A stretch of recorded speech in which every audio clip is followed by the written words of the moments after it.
So switching to perspective view, I'm going to make sure my modeling menu has been selected, so I can go straight to create, polygon, make sure interactive creation is off, and I'm going to start my helmet by creating a cube and its options.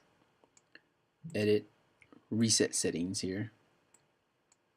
Now I'm going to type 14 in for the width, 14 for the height, and 14 for the depth. Width dimensions is 1, height dimensions is set for 2, and then I hit create. Okay. There's our cube. While it's still selected, I'm going to run smooth on it, so that's underneath mesh and smooth and its options here. Hit edit and reset settings. Add divisions should be set to exponentially, and the division levels should be set for 2. Then we hit smooth.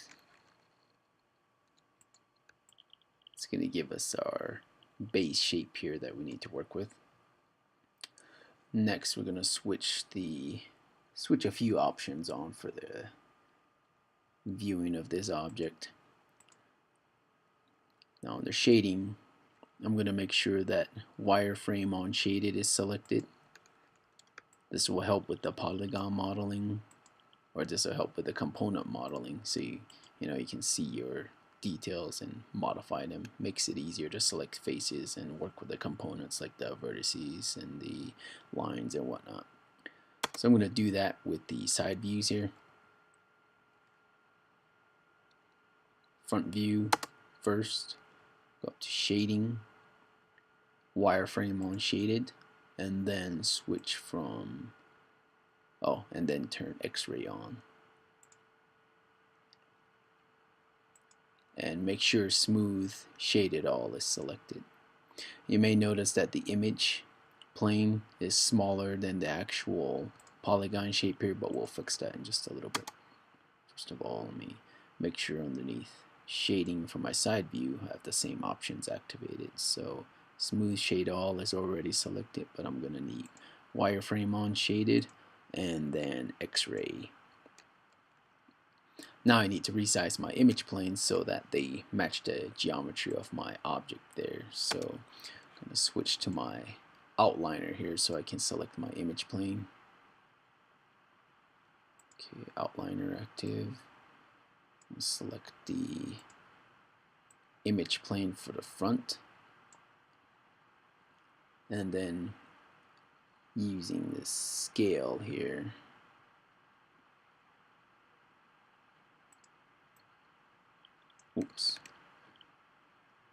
there we go. Just click dragging the center using the scale tool after I selected the image plane to roughly make it around the same size as the polygon shape. Now you're definitely going to want this to be uniform in size, so what I mean by that is the image plane here for the front view has to be the same as the image plane in the side view. So if I take a look at the side, it says X, Y, and Z, it's 4.134, so that's exactly what I need to enter into the image plane for the helmet side. Looks like I didn't label it either, so I'm going to label it helmet side. While it's still selected, I'm going to switch to the side view there and enter the same values.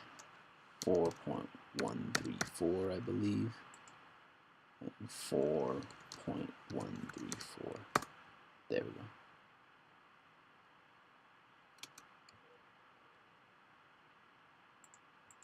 So image plane 4.134 for the front, image plane for the side 4.134.